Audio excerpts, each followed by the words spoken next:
點解會已經食咗有大概我睇有2-3年時間啦，食呢隻嗰陣時就係朋友有講過之後，自己就係睇到你嘅資料。咁食咗之後，自己感覺就係嗰個腎功能都係即係保持喺嗰度咯，唔會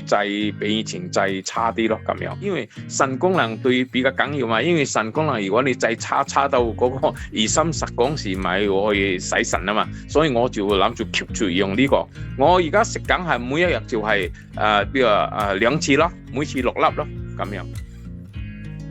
我即係對呢一隻有信心，因為我同時我有糖尿病啊嘛，咁我糖尿病我都有專科醫生睇啊嘛，咁之前我都攞呢隻藥俾佢睇，佢都同我講埋呢隻冇問題，因為佢話第一呢隻係純中藥，第二咧係日本，所以佢話你冇問題，繼續食呢隻咁樣咯。